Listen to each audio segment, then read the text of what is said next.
Boa tarde, boa noite, eu sou o Ângelo Henrique Simões e você está no canal da Saga Humana. Se você é novo por aqui, seja bem-vindo. E se você gostar do vídeo, então se inscreva no canal. E se você já é inscrito, considere a possibilidade de se tornar um membro do canal.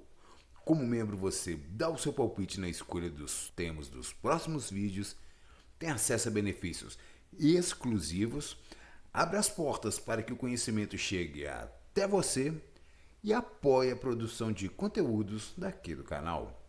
Outra forma bem simples de você apoiar o canal é adquirindo meu livro, A Saga Humana, cuja leitura amplia e complementa o conteúdo dos vídeos que você assiste aqui no canal.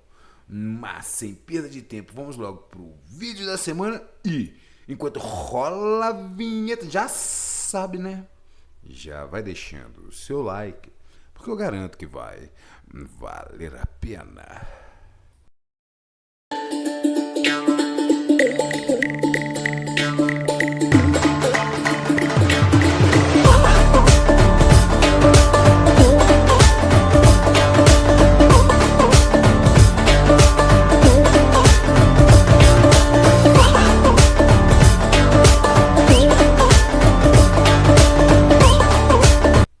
O mundo no alvorecer da Idade Média. A queda do Império Romano no século V foi um evento dramático que aconteceu em um mundo no qual se operavam intensas transformações, as quais apenas se acelerariam com o desaparecimento dessa poderosa nação, que dominou grande parte do continente europeu e toda a região ao redor do Mediterrâneo, feito jamais alcançado por nenhum outro povo, nem antes nem depois dos romanos. Nessa época e nos séculos que se seguiram, populações seminômades do centro da Eurásia se deslocavam em direção aos centros civilizados, fato que acabou abalando profundamente a ordem estabelecida nessas regiões. Na Europa e na Índia, o Império Romano e o Império Gupta não resistiram e desmoronaram frente às agressivas invasões desses povos.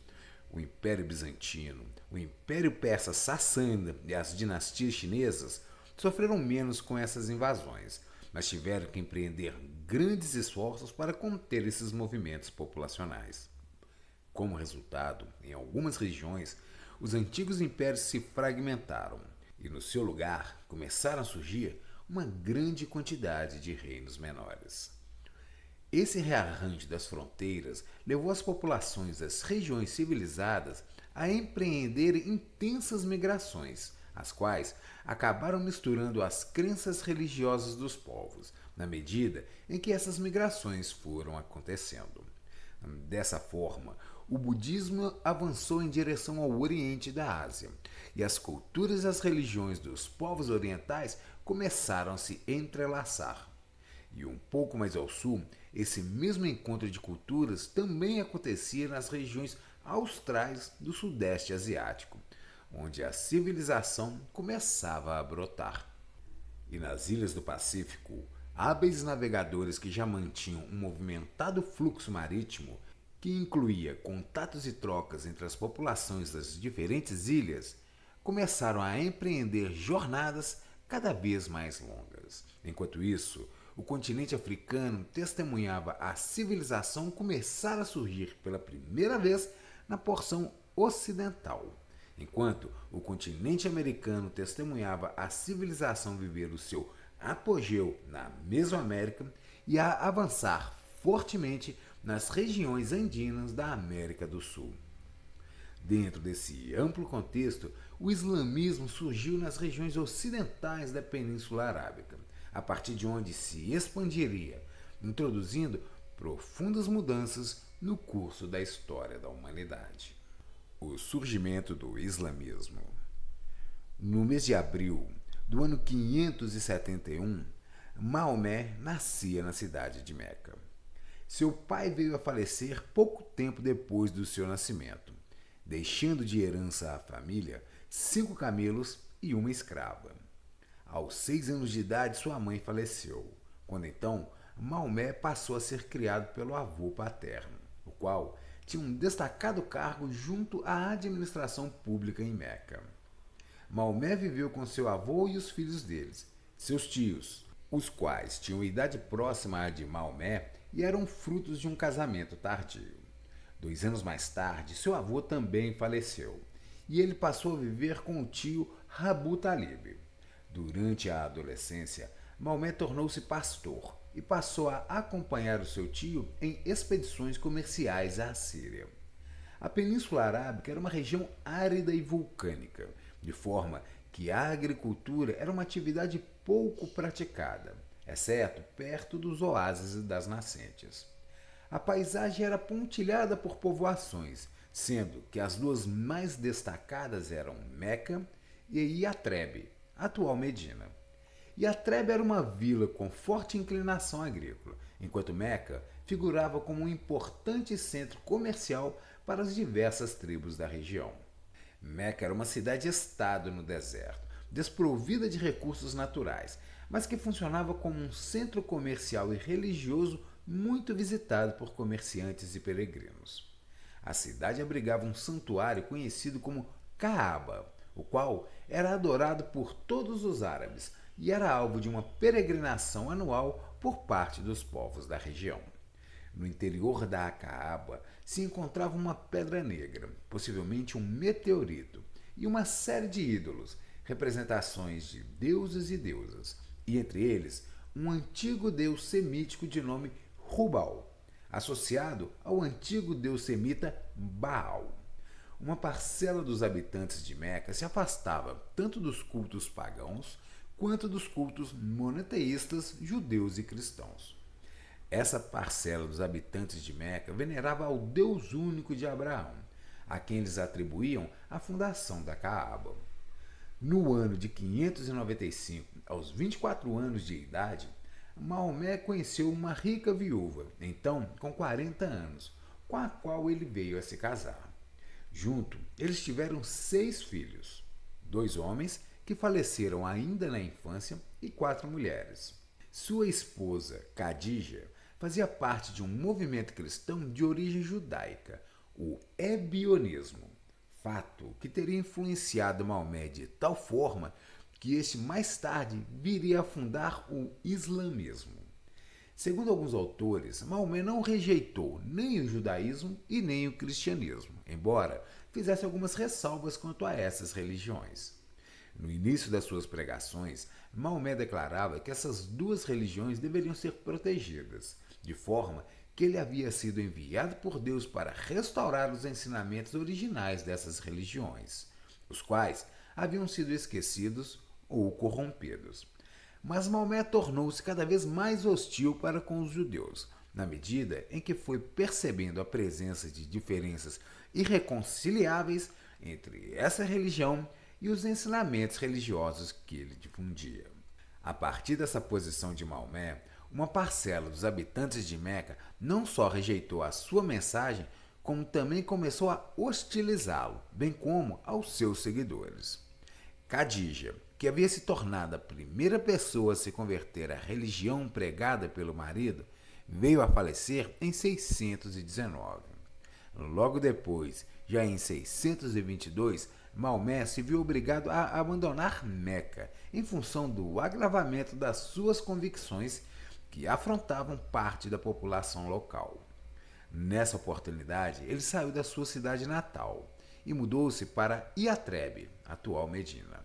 Ali, Maomé tornou-se chefe da primeira comunidade muçulmana, com a qual ele empreendeu uma sequência de batalhas contra os habitantes de Meca, das quais Maomé e seus seguidores saíram vitoriosos. A organização militar criada durante as batalhas entre os habitantes de Meca e de Medina foi posteriormente usada para subjugar também as tribos da Península Arábica. Então, em 632, Maomé veio a falecer, aos 61 anos de idade, legando a unificação de praticamente toda a Península Arábica sob a égide de uma nova religião, o islamismo. A sucessão de Maomé.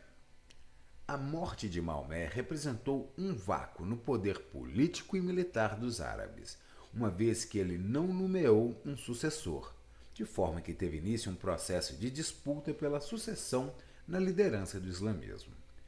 Por meio de uma assembleia, os chefes árabes escolheram um líder único, o qual foi conduzido ao cargo de califa, fato que não pôs fim às questões de sucessão de Maomé.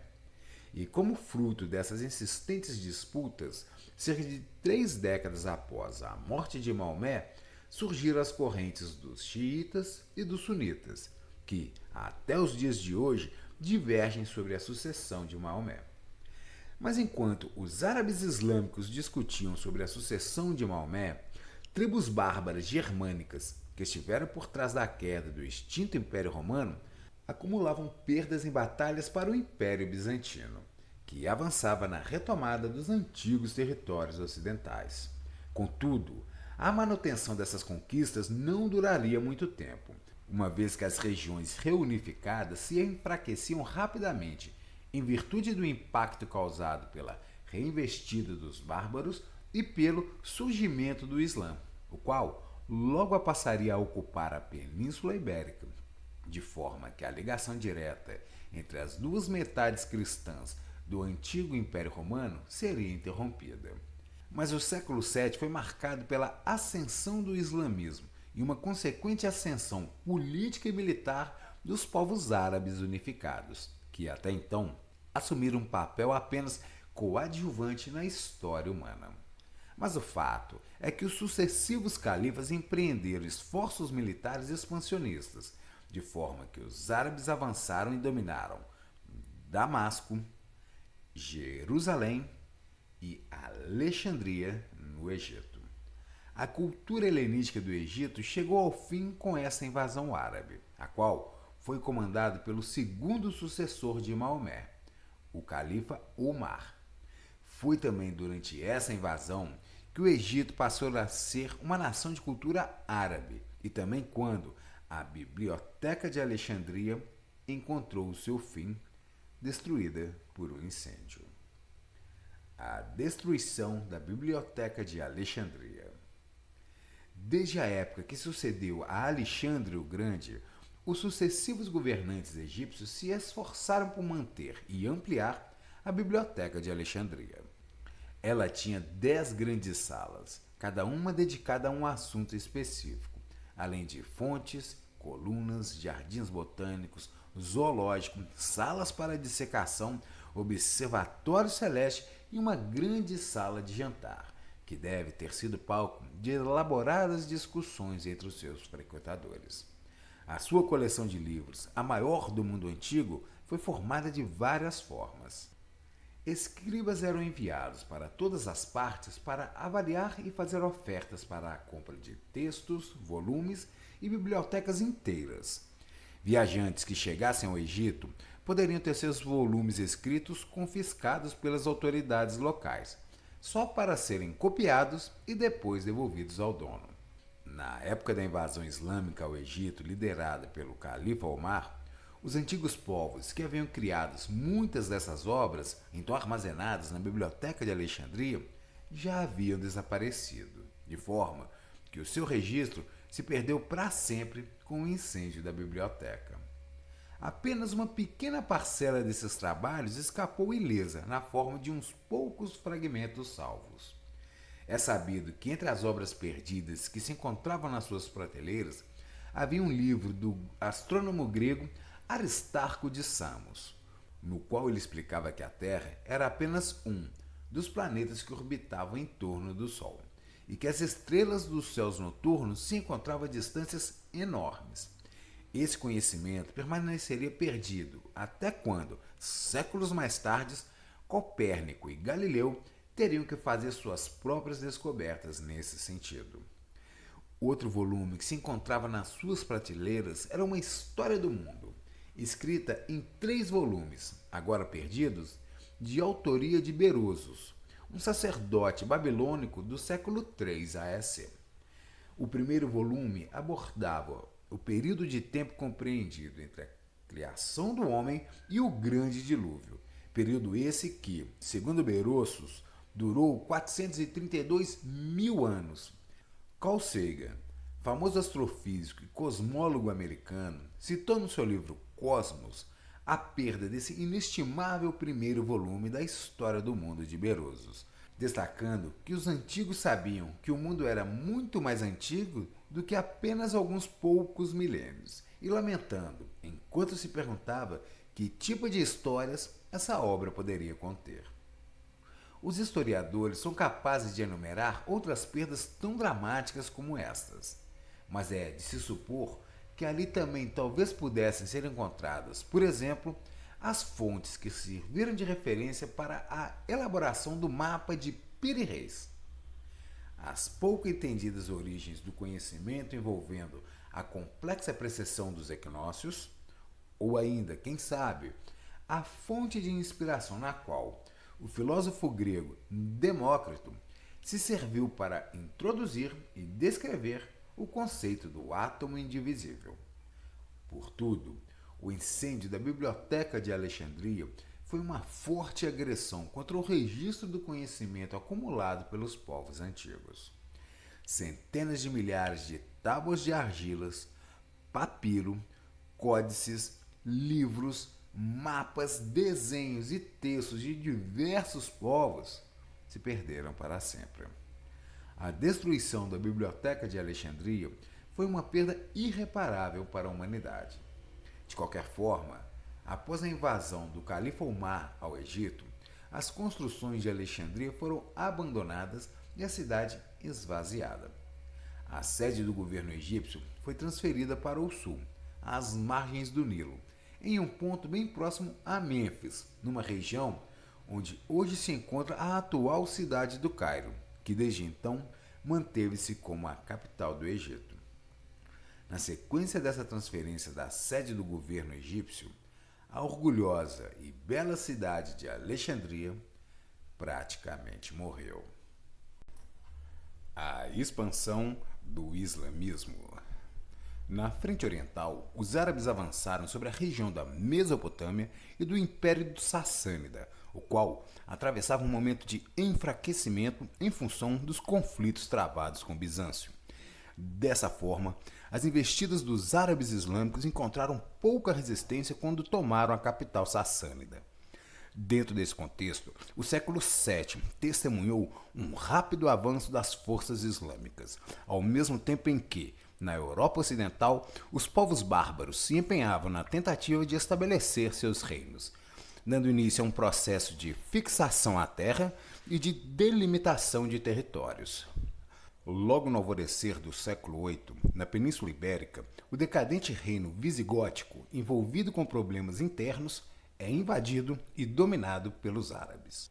A população judia, que havia enfrentado perseguições pelos visigodos, facilitou e apoiou a entrada dos muçulmanos, de forma que, em 714, praticamente toda a península já se encontrava sob domínio muçulmano. Em 720, os muçulmanos ultrapassaram a Cordilheira dos Pirineus e atingiram regiões europeias localizadas além da Península Ibérica, onde foram contidos pelos francos merovingios. Mas, durante o avanço árabe na Europa, nas regiões orientais, entre os anos 711 e 713, os árabes avançaram sobre a região do Afeganistão e da Índia, onde dominaram as populações budistas e hindus. Mas, em todas as regiões dominadas pelos árabes islâmicos, uma parte da população se converteu por vontade própria ao islamismo, dado que o califa era tolerante com as demais religiões. A outra parte, que manteve sua religião original, aderiu, contudo, à língua e à cultura árabe. E nos limites orientais da Anatólia, na medida em que os muçulmanos expandiam seus territórios e os bizantinos tentavam recuperar antigas áreas sob seu controle, aconteceu dessas duas forças também eventualmente entrarem em conflito, tanto nessa grande região de fronteira como em outros pontos estratégicos da costa mediterrânea. A Europa cristã encurralada. Ao longo do tempo, tribos germânicas haviam sido incorporadas como federadas ao Império Romano. E quando Roma caiu, As populações germânicas que cruzaram as fronteiras para fugir dos hunos se somaram a um grande número de germânicos que já viviam dentro das fronteiras do império. Como resultado, reinos bárbaros de origem germânica rapidamente começaram a se formar dentro do antigo território do Império Romano. E esse fato faria com que os germanos se tornassem um povo bárbaro mais significativo para a formação da subsequente Europa medieval. A religião germânica era politeísta e seu panteão era liderado por Odin, o deus da guerra, chefe do panteão nórdico e pai de Thor, o deus do trovão, enquanto que Freya, a deusa do amor, figurava como uma das divindades do panteão nórdico adorada há mais tempo. Mas, além dos deuses nórdicos, os germânicos também veneravam as forças da natureza. Acreditavam na existência da Valhalla, um equivalente nórdico ao paraíso cristão, e de Hel, o próprio inferno. Ao longo do processo de formação desses reinos bárbaros, as populações germânicas absorveram elementos da antiga cultura romana, ao mesmo tempo em que os antigos habitantes do império absorveram elementos da cultura bárbara germânica. Vistos como dominadores violentos, a verdade é que os bárbaros tentaram não destruir os elementos da cultura romana. Ao contrário, esses aspectos foram assimilados e revigorados. Isso pode ser percebido por meio da organização política e administrativa. Do uso da língua, muitos povos passaram a adotar o latim, e das próprias práticas religiosas que eles passaram a adotar. Esses novos reinos foram progressivamente se convertendo ao cristianismo e aceitando a autoridade e a ajuda da Igreja Cristã, que era liderada na região pelo bispo de Roma. Na realidade, com a ruptura da unidade romana, o cristianismo acabou se tornando a única instituição universal europeia, fato que lhe conferiria uma posição de protagonismo ao longo de todo o período medieval. Entre os principais reinos bárbaros de origem germânica que se formaram na Europa, além dos francos, podemos também destacar Reino dos Visigodos, um dos mais antigos e mais extensos, ocupando uma estratégica localização que permitia a ligação entre o Mediterrâneo e o Atlântico, fato que lhes garantiu uma supremacia comercial entre a Europa continental e as ilhas mediterrâneas. Reino dos Ostrogodos, que se empenharam em conservar o patrimônio artístico-cultural de Roma, mantiveram a organização político-administrativa imperial, o Senado, os funcionários públicos e os militares romanos. Reino dos Vândalos, que atravessaram toda a Europa e se fixaram na região ao redor da antiga cidade de Cartago. Nesse reino, houve intensa perseguição aos cristãos, fato que resultou na migração em massa dos descendentes romanos para outras regiões, o que trouxe efeito na escassez da força de trabalho e uma consequente diminuição da produção. Reino dos Suevos, povo que vivia da pesca e da agricultura e que, no final do século VI, acabou sendo absorvido pelos visigodos. Reino dos Burgúndios, que em meados do século VI foram dominados pelos francos. Reino dos Anglo-Saxões, o mais longevo entre esses reinos bárbaros, que surgiu quando os forasteiros saxões venceram os nativos bretões e se consolidaram na região da Bretanha. Reino dos Lombardos, que no final do século VI substituiu o reino dos Ostrogodos. Dentro desse contexto, no século VIII, a emergente civilização cristã do centro da Europa se via encurralada. A oeste, pelos muçulmanos, a leste, pelos bárbaros eurasiáticos e a norte, pelos vikings, uma população germânica que por volta dessa época começou a sair da Escandinávia. Ao sul, pontos estratégicos do mar Mediterrâneo haviam sido ocupados pelos muçulmanos, o que reduziu drasticamente as possibilidades de comércio marítimo entre os povos cristãos. Mas isso é assunto para um outro vídeo. Mas antes de encerrar esse vídeo, vamos esclarecer alguns pontos importantes.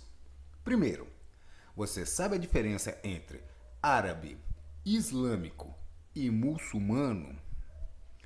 Árabe faz referência a um grupo etnolinguístico, enquanto que muçulmano é a denominação que identifica os seguidores do islamismo, que por sua vez se refere a quem segue a religião fundada por Maomé. Dessa forma, existem árabes que não são muçulmanos e muçulmanos que não são árabes. Outra coisa, a Idade Média é geralmente dividida em dois períodos distintos: a Alta Idade Média e a Baixa Idade Média, cuja baliza separadora desses dois períodos se encontra no século X, época do início das Cruzadas e do Grande Cisma do Oriente, o qual separou a Igreja Católica Ocidental da Igreja Ortodoxa Oriental. No primeiro período, o modelo feudal predominou na Europa, e no segundo período, a cristandade esteve dividida em duas igrejas. Então é isso, pessoal. Esse foi o vídeo da semana. Espero que tenham gostado. Obrigado pela sua companhia até aqui e agradeço se você puder compartilhar, curtir e comentar esse vídeo. E se você ficou até aqui comigo e ainda não é assinante do canal, então se inscreva. E se você já é inscrito, considere a possibilidade de se tornar um membro do canal. Como membro, você apoia o canal e ajuda na definição dos próximos vídeos. Outra forma de você apoiar o canal é adquirindo meu livro, A Saga Humana, cuja leitura amplia e complementa o conteúdo dos vídeos que você assiste aqui no canal. Valeu, galera! Uma boa semana pra gente! Aquele abraço! Até o próximo vídeo!